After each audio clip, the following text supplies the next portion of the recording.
Mungkin yang pertanyaan pertama sudah dijawab Bu Yuda ya, memang sebenarnya kalau bisa melakukan biopsi postmortem yang ada di kasus Indonesia mungkin akan sangat bagus. Tapi tadi sekali lagi biosafety-nya harus benar-benar difikirkan, kayak tadi di jurnal yang dijelaskan tadi harus di ruangan yang tekanannya negatif. Kemudian semua APD atau PPI-nya adalah lengkap ya, mungkin dari masker, glove, baju, kemudian face shield, segalanya itu dipikirkan gitu. Jadi itu mungkin perlu dipikirkan dengan seksama untuk perlindungan diri supaya jangan sampai karena penelitian jadi tertular.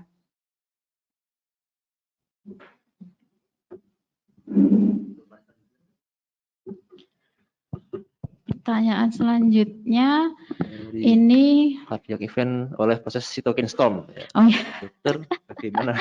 Ya, cytokine storm ya. Ini saya juga mendengar apa namanya kaitannya dengan ini. Mungkin saya sebenarnya bagiannya dari patologi anatomi ya. Jadi terkait cytokine storm mungkin tidak terlalu mendalam. Saya tahu yang kita tahu memang ada reaksi inflamasi yang kemudian dari sel-sel dari reaksi inflamasi yang terjadi itu karena ada pro-inflammatory chemical yang rilis ya, diantaranya adalah tadi interleukin 6, TNF alpha, dan itu kan sebenarnya memang begitu dia juga nanti di alveoli banyak rilis dari pro-inflammatory chemicalnya, nanti juga karena dari pembuluh darahnya sendiri juga permeabilitasnya meningkat, dia juga bisa sampai ke pembuluh darah dan menjalar ke seluruh tubuh gitu. Jadi itu sangat mungkin terjadi karena terutama di karena ada proses cardiac event ya. Itu bisa terjadi. Tapi memang secara histopatologi setelah jaringan miositnya, otot dari jantung yang tadi dibiopsi, perubahannya juga minimal begitu.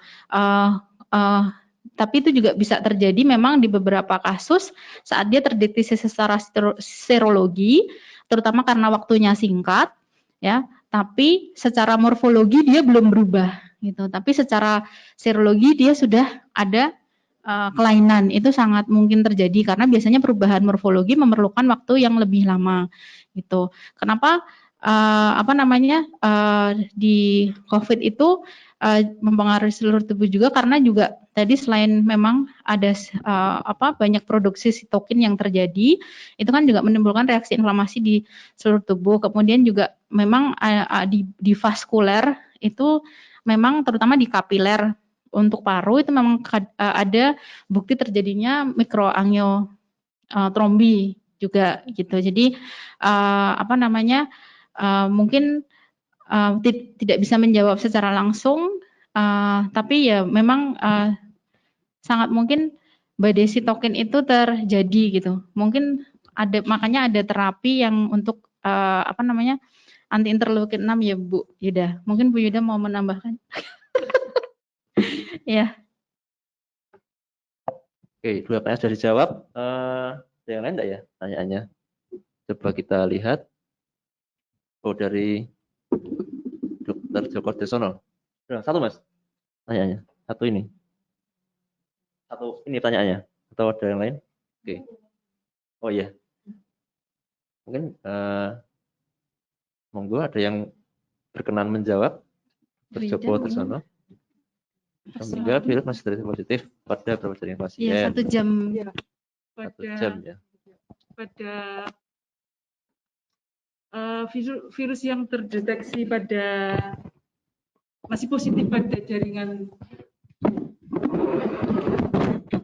Oke, pada dasarnya virus itu merupakan suatu organisme yang tidak bisa hidup sendiri ya. Jadi dia harus ada ada hostnya, ada inangnya untuk dia hidup.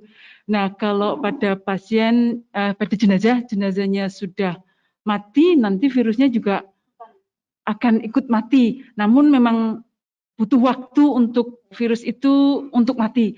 Jadi beberapa saat setelah orang itu meninggal mungkin masih bisa infeksius. Oleh karena itu handling dari jenazah, perawatan jenazah memang harus tetap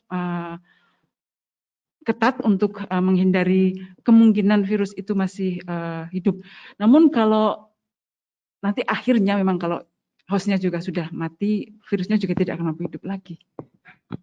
Mungkin Dokter Eri mau menambah. Iya, mungkin pertanyaan yang tadi bisa dilihatkan ya. Pada dasarnya sama seperti jawaban Dokter Yuda ya. Kenapa dia dilakukan 1 jam setelah postmortem? Karena juga itu diharapkan masih ada viral load-nya yang akan terdeteksi saat dia kemudian dibiopsi, kemudian ditaruh dimasukkan ke dalam formalin, di preserve di formalin, kemudian dibuat parafin bloknya. Itu kenapa 1 jam di biopsinya, sehingga ya memang harapannya memang masih ada konten virus yang aktif gitu. Jadi untuk menjawab yang pertama, kemudian ada area predominan dari DAD di COVID ini, misalnya lebih banyak menyerang upper lobe, lower lobes dan sebagainya. Saya belum membaca dari jurnal yang tadi dikeluarkan, tidak ada spesifikasi di lokasi lobus yang mana dari paru yang menunjukkan gambaran diffuse alveolar damage yang utama gitu. Jadi karena dia diffuse ya, jadi hampir semua lobus dari paru akan terkena. Berbeda dengan kalau kita misalnya lobar pneumonia, berarti dia hanya lobus tertentu yang ada infeksi dari bakteri atau virus dan hanya yang mengenai itu. Jadi nanti akan banyak sebukan neutrofil di situ dan sel radang yang lainnya, tapi hanya di lobus tersebut gitu. Jadi kalau diffuse alveolar damage ya memang dia diffuse ya, jadi hampir mengenai seluruh area paru. Mungkin itu. Dan biasanya juga tadi tidak cuma bisa nggak sih cuma lateral saja, karena biasanya memang dua-duanya bilateral. Baik, terima kasih. Mungkin pertanyaan berikutnya lagi ya. Dokter Juma. Selamat siang dok, saya Juma Cilat. Saya bertanya, bagaimana sampai seorang pasien dengan kanker paru bisa positif COVID? Apakah penyebabnya? Oh iya. Apakah pada memiliki kanker tidak dilakukan terlebih dahulu untuk pemeriksaan COVID? Lalu organ-organ misalnya testis. Bagaimana testis bisa menggambarkan perubahan segi morfologis DAD? Kita mengapa golongan darah A yang lebih rentan? Oh iya. Ya, Dokter Eri. Ya maaf, ini memang agak untuk di jurnal yang pertama tadi publish di bulan Februari ya, itu memang pada pasien kanker paru itu memang pertama tidak tahu bahwa mereka berdua terkena COVID. Jadi pasiennya posisinya datang untuk biopsi, kemudian setelah dibiopsi kan dia hospitalized. Jadi saat di rumah sakit itulah dia terkena dari pasien terinfeksi dari saat dia di hospitalisasi, saat dia di rumah sakit tersebut, saat dia akan dibiopsi. Nah itu ternyata dia tertular dari pasien lain saat di rumah sakit. Jadi yang pasien yang pertama, pasien yang kedua tidak dijelaskan dengan detail, tetapi memang sangat mungkin itu terjadi karena pada pasien kanker mereka juga pasien yang imunosupresif.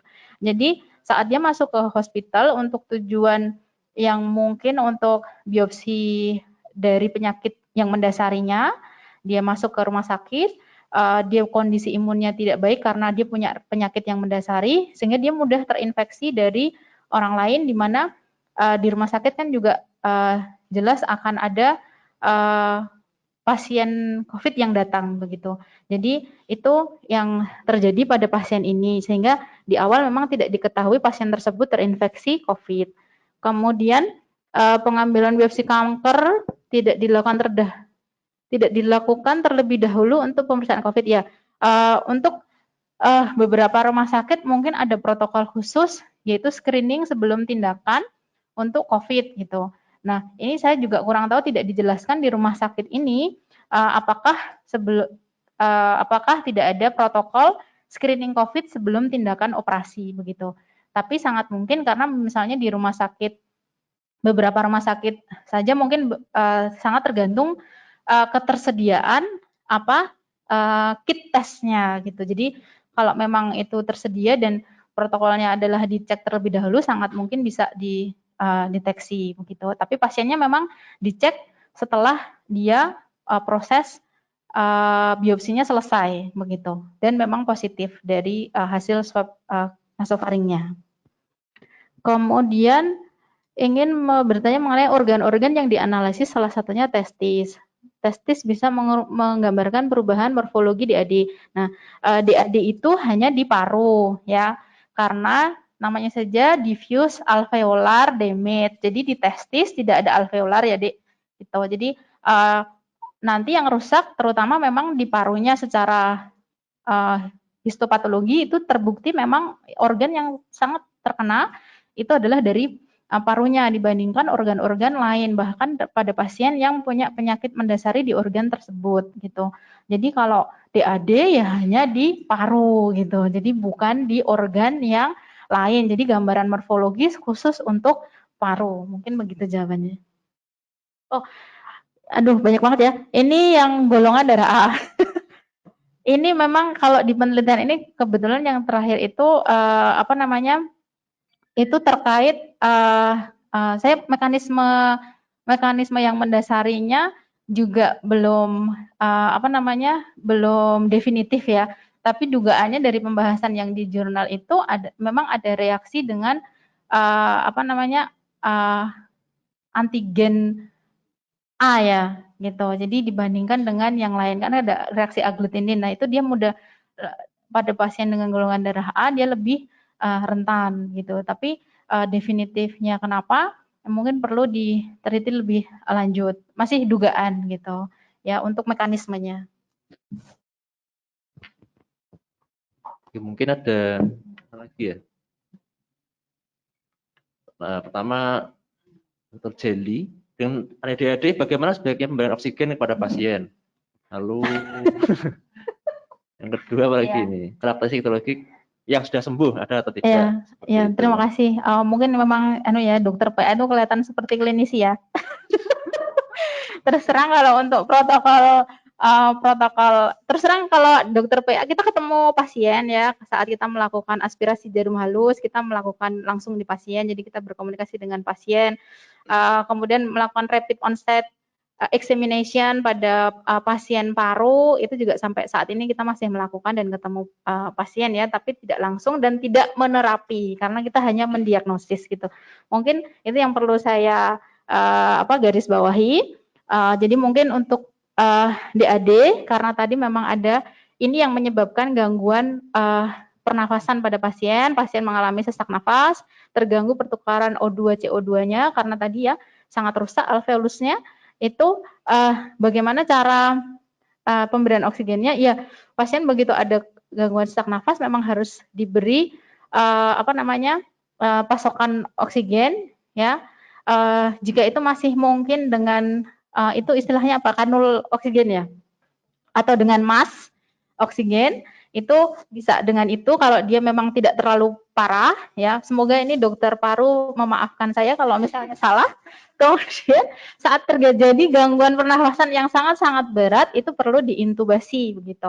Sepengetahuan saya demikian gitu ya. Kemudian pertanyaan berikutnya, Bu Yuda mungkin ada masukan? Kalau postmortem tidak ada gangguan pernafasan ya Bu Yuda soalnya.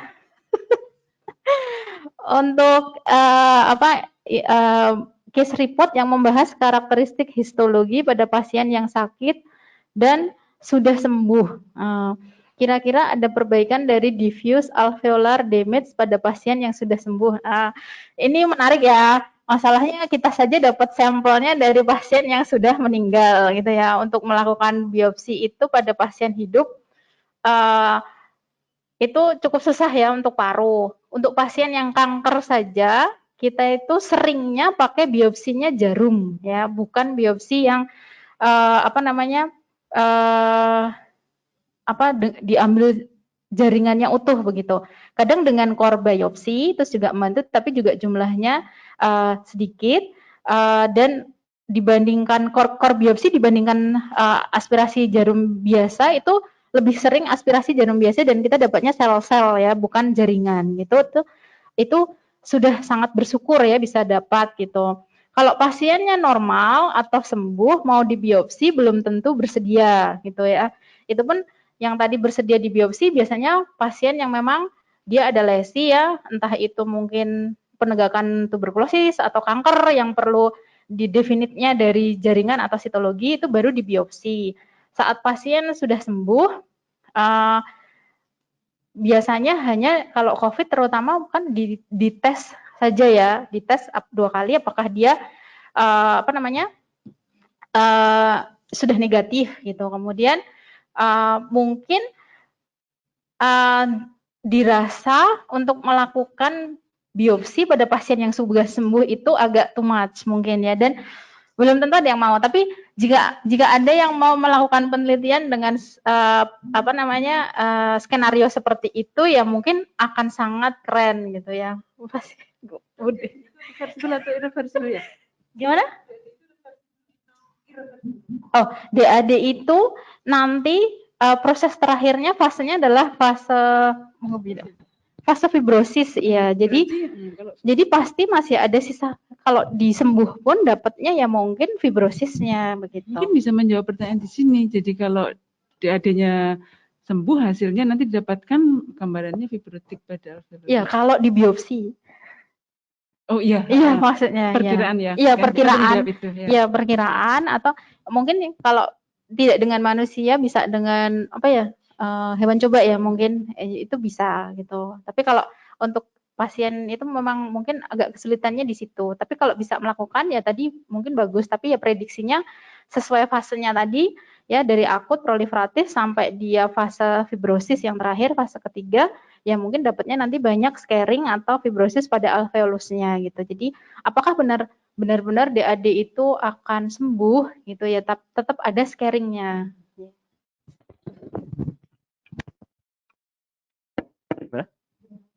Oh ya, ada yang mau bertanya langsung?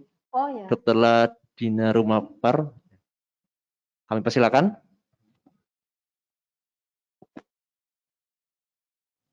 Monggo Dr. Ladina.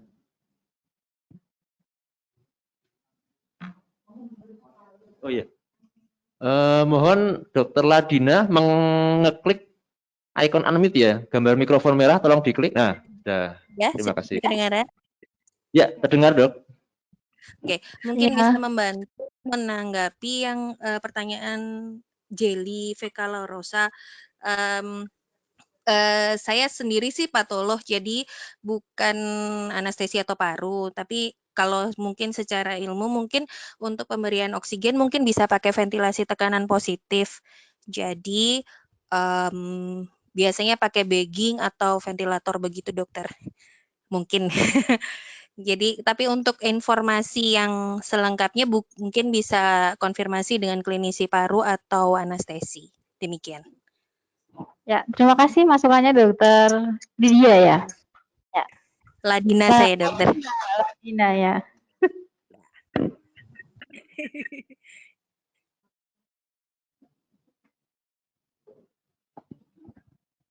Oke, terima kasih Dr. Ladina Rumapar. Mungkin bisa lanjut ke pertanyaan. Oh, beliau juga bertanya lewat chat ya. Pertanyaannya. Ya, terima kasih. Ini ada postmortemnya Dokter Yuda, jadi mungkin bisa membantu pertanyaan-pertanyaan.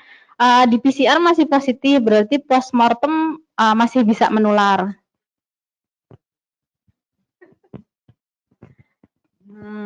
Postmortem positif, iya postmortem jadi hampir sama dengan pertanyaan di awal tadi ya. Jadi dalam 1 jam postmortem apakah masih kemungkinan bisa menular?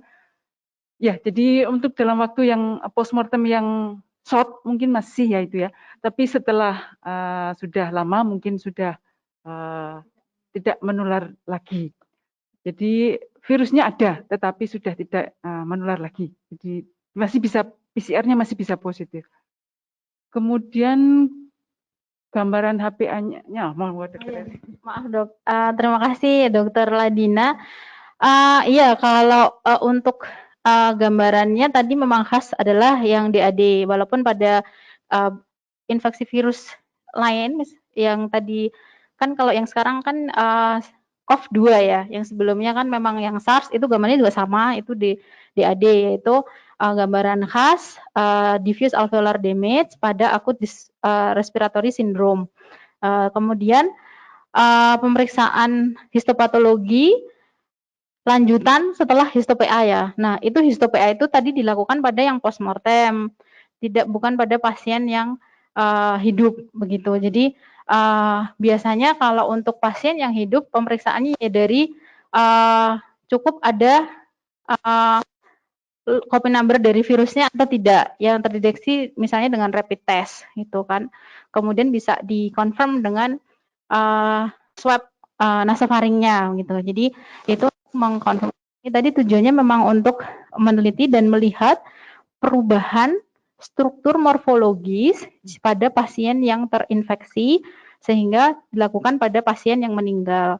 Jadi sangat unlikely dilakukan pada pasien yang hidup di biopsi karena penegakan diagnosisnya dari hanya mungkin rapid test dengan real time PCR base itu sudah bisa mendeteksi gitu. Jadi itu sudah cukup untuk bisa bilang oh ini pasiennya COVID positif atau dari nasal swab. Kemudian apakah ada indikasi pemeriksaan biopsi pada pasien COVID? Ya, ini juga sama tadi sebenarnya jawabannya adalah itu karena ini dilakukan kebanyakan studi histopatologinya untuk kita bisa melihat gambaran histo-PA-nya adalah pada pasien-pasien yang sudah meninggal gitu ya karena dengan catatan COVID-nya positif dari hasil nasal swab ya. Kemudian pasien meninggal, kemudian dilakukan otopsi, kemudian diperiksa struktur morfologisnya untuk pemeriksaannya sendiri untuk sampai dia dinyatakan COVID positif. Untuk biopsinya tentunya dengan pemeriksaan serologis atau nasal swab sudah cukup gitu. Jadi indikasi untuk pasien hidup sepertinya belum ada referensi yang mencantumkan dilakukan pada pasien hidup kecuali tadi 2 kasus pertama itu pasiennya memang adeno-CA dan dia memang mau dibiopsi untuk penegakan adeno-CA-nya. Cuma kebetulan pasiennya jadi COVID positif, kemudian blok parafinnya di-trace back oleh dokternya, kemudian dilihat gambaran morfologis di sekitar tumornya. Ternyata memang ada gambaran DAD-nya, begitu. Terima kasih. Oke, kita lanjutkan ke pertanyaan berikutnya. Scroll.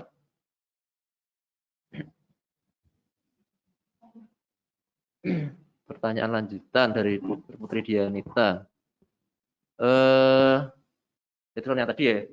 Jika atau tidak lengkap, atau lengkap tidak memungkinkan, bagaimana jika per biopsi ditambah dengan PMCT, postmortem CT scan mungkin, postmortem CT scan, atau modalitas postmortem lainnya, adakah manfaatnya? Terima kasih.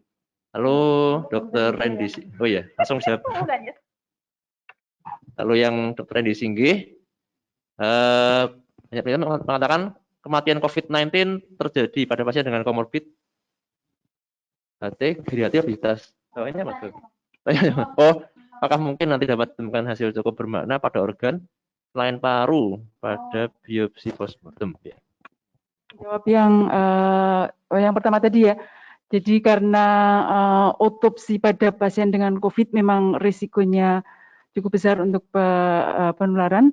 Sehingga jika kita akan melakukan otopsi memang persyaratan keselamatannya itu memang harus cukup ketat.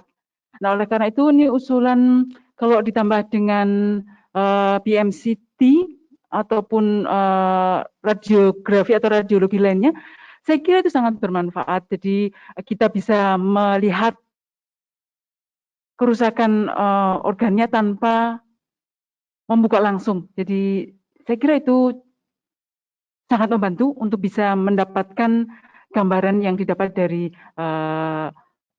pemeriksaan tersebut tanpa harus membuka langsung pada jenazahnya. Mungkin pertanyaan pertama sudah dijawab Dokter Ida ya. Saya setuju, Bu Ida. Mungkin pertanyaan yang kedua karena ini memang agak di PA ya. Penelitian mengatakan kasus COVID-19 terjadi pada pasien dengan komorbid, benar. Jadi tadi dari penelitian yang terakhir, karena dia 21 kasus, lebih banyak variasi komorbid yang ditemukan.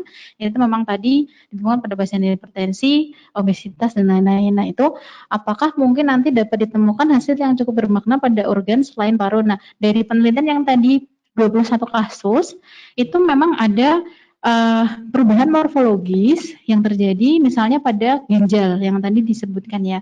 Ada akut tubular nekrosis tapi dengan radang yang sangat minimal. Kemudian ada mikrotrombin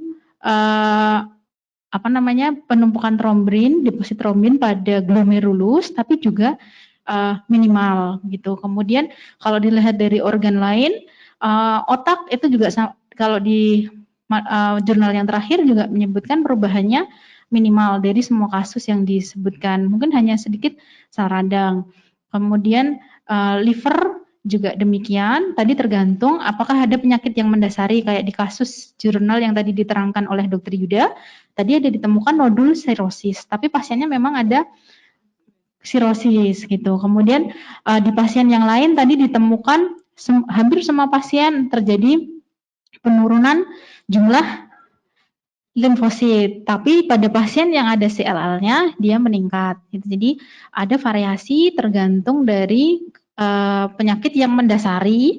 Kemudian itu setelah dibuktikan dengan pemeriksaan histopatologi diambil tadi dari beberapa organ yang sudah saya terangkan di depan.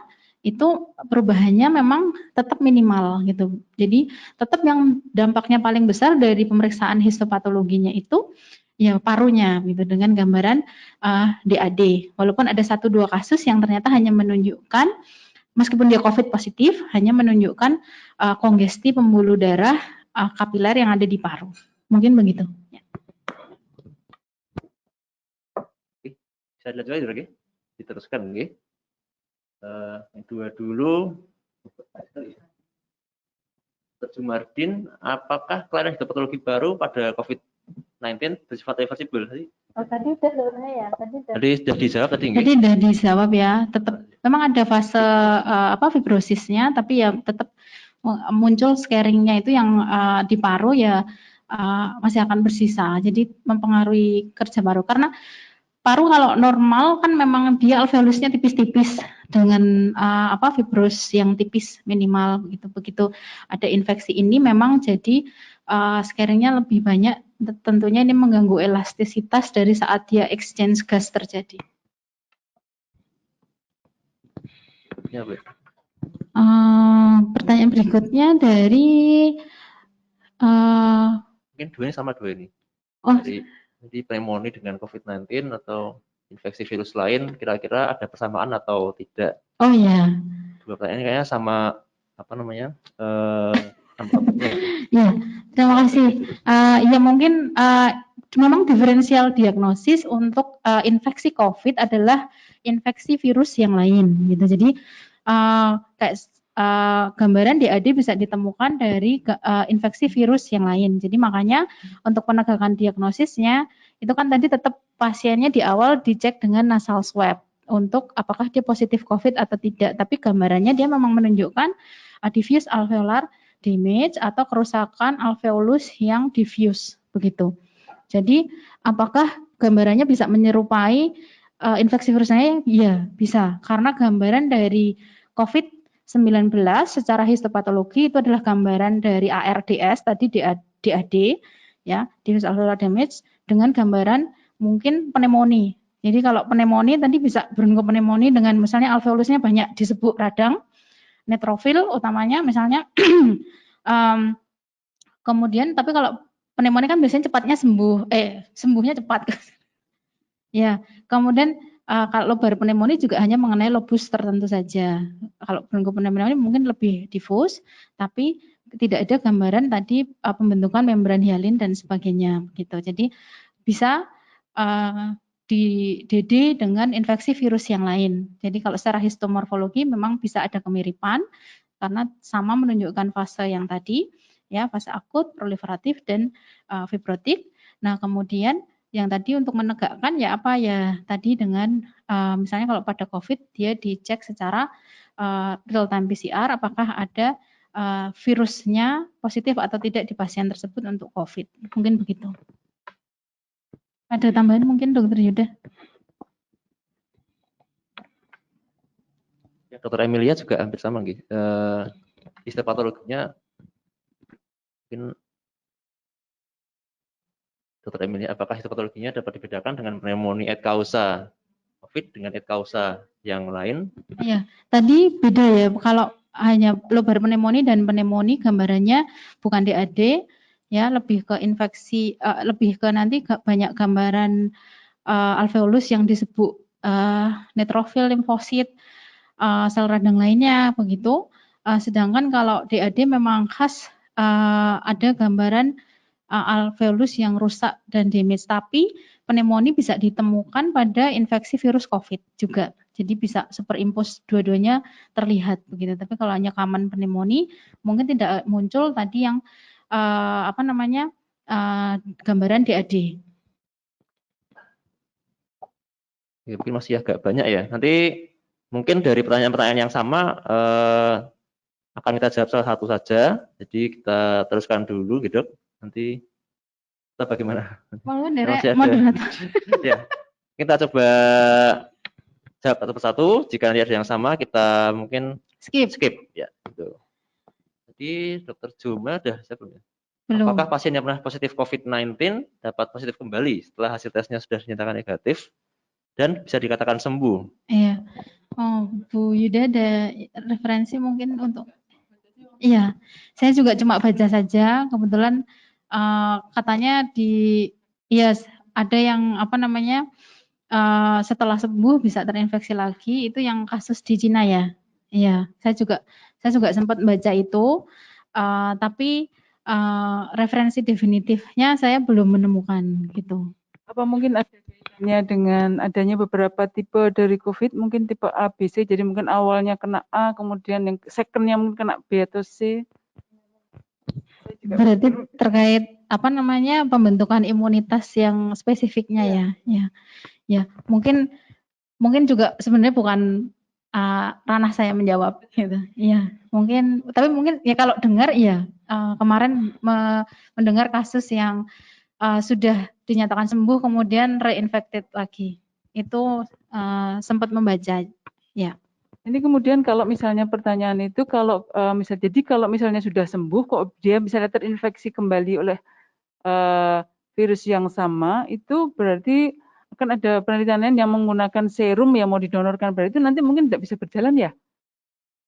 Karena dia sendiri aja tidak bisa eliminasi. Iya, apalagi kalau mau digunakan untuk pengobatan. Ya mungkin agak pelik di sistem imunnya ya. Saya juga kurang ahli di imunitas. Mungkin nanti bisa mendatangkan pakar. Iya. Iya. Oke, lanjut lagi. Nah, scroll lagi. Muhammad Rumli ya.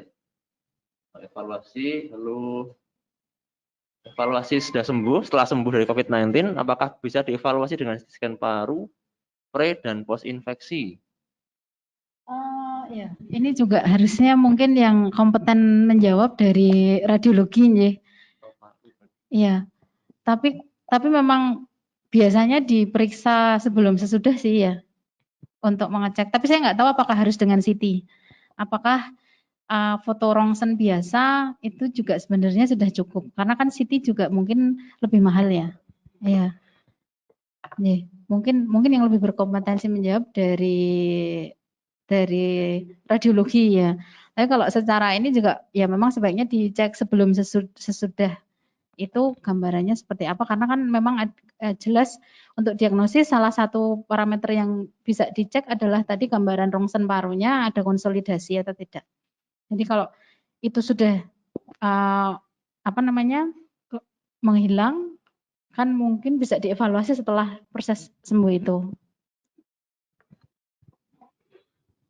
Oke, ini berikutnya Apakah dengan biopsi jarum halus dapat dijumpai perubahan sel-sel pada DAD? Sudah tadi belum? Belum. Dan apakah Ya. biopsi postmortem terlihat perubahan secara makroskopik? Jadi biopsi postmortem. Ya, kalau ini biopsi jarumnya bukan core biopsi susah nih. Mungkin dapatnya ya sel-sel, nanti cuma bisa bilang mendukung saja karena dapatnya ya mungkin sel-sel radang, mungkin cairan begitu, eksudat gitu ya, mungkin bisa bilang mendukung gitu untuk ini. Tapi secara sitologi memang mungkin akan lebih susah begitu dibandingkan kalau kita mendapatkan sel-sel tumor, mungkin dari biopsi jarum dapat sel ganasnya, oh ya kita ini memang ada sel ganas gitu. Tapi kalau yang COVID ini kok saya juga belum menemukan referensi yang nanti harus pasien COVID yang dibiopsi jarum halus, kemudian hasilnya seperti apa, itu juga saya belum mendapatkan referensinya. Ya.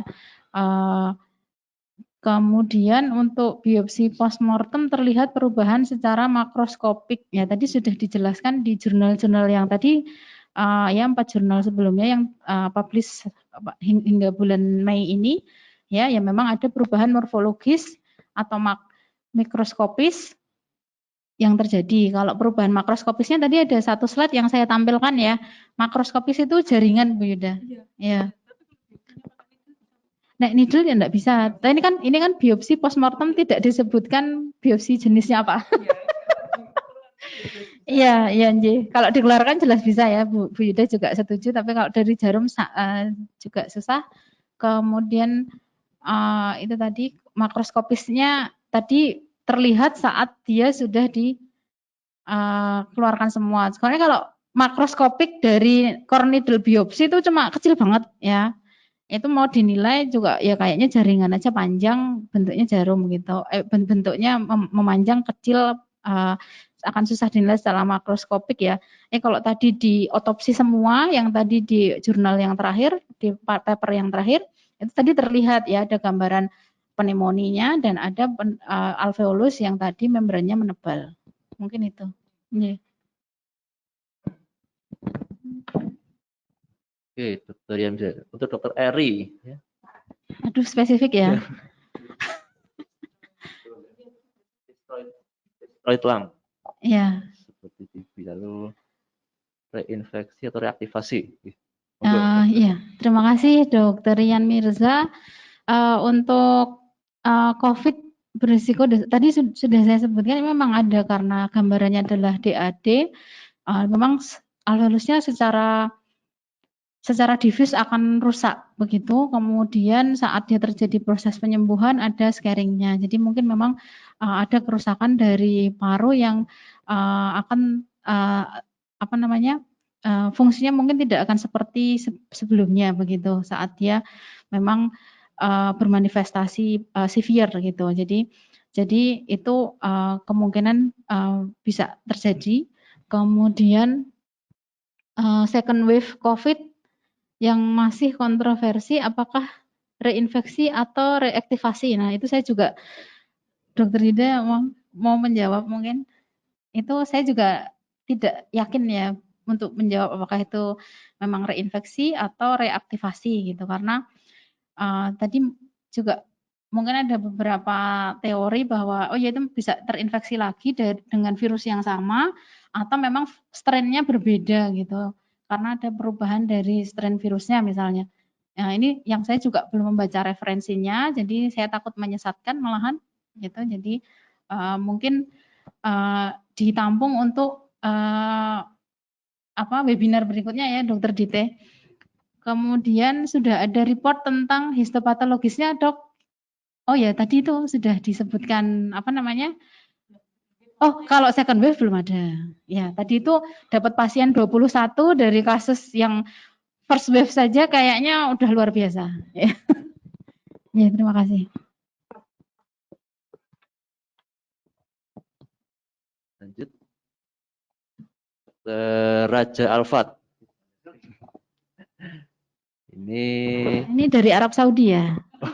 Terima kasih udah melihat dari Arab Saudi. Dari Sulawesi ya, Dok. Oh, Sulawesi.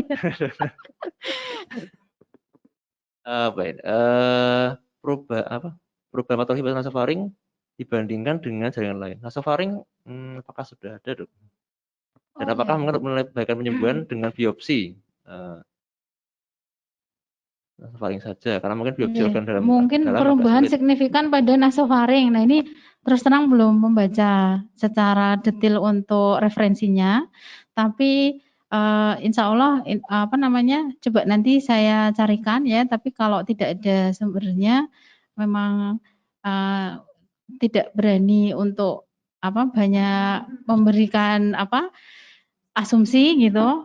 Jadi, asumsinya ya memang karena dia kan respiratorik ya lewatnya. Jadi jadi kan sebenarnya sebelum itu sampai ke paru ya, sampai ke alveolus tadi dan dia menginfeksi sel-sel pneumosit, itu kan dia sebenarnya di respiratory tract itu ada apa namanya, mekanisme perlindungan dirinya baik dari mukus dan lain-lain itu untuk menyingkirkan supaya nggak sampai ke alveoli gitu. Jadi diharapkan di alveoli itu udah bersih udaranya, tapi ternyata virusnya sampai ke alveoli. Jadi memang berarti dari nasofaringnya sendiri dia ada mungkin kandungan dari virusnya, tapi karena reseptornya itu letaknya di apa namanya ACE itu letaknya ada di paru, walaupun ada dilaporkan ada juga di beberapa organ lain kayak misalnya liver, makanya tadi juga di biopsi. Itu saya kurang tahu apakah ada reseptor khususnya untuk yang di nasofaring gitu. Tapi karena itu memang respiratory tract, makanya itu di apa namanya bisa di swab dari situ ya untuk melihat ada kandungan virusnya atau tidak. Kemudian ini menilai perbaikan dan penyembuhan pada apakah memungkinkan menilai perbaikan, penyembuhan, atau kematian kasus COVID dari biopsi nasofaring saja karena mungkin biopsi organ dalam agak sulit dilakukan pada pasien hidup maupun mati. Ya, saya belum membaca referensinya untuk biopsi nasofaring, jadi terus terang. Begitu apa namanya ini di apa namanya tadi sudah dijelaskan ya, begitu ini pasiennya dilakukan analisis itu yang dicek adalah organ parunya gitu. Jadi untuk nasofaring memang dia tempat lewat apa masuk respirasi tract-nya, tapi memang reseptornya itu apakah di nasofaring atau apakah ada dan banyak atau memang itu hanya untuk lewat gitu. Jadi saya belum bisa menjawab karena memang tidak ada referensinya untuk biopsi yang nasofaring. Swabnya dari situ juga ya, Pak? Swabnya dari nasofaring ada. Ya. Belum. Mungkin saya belum membaca dan menganu gitu. Tapi kalau yang histopatologi yang laporannya ya dari laporannya dari paru. Ya.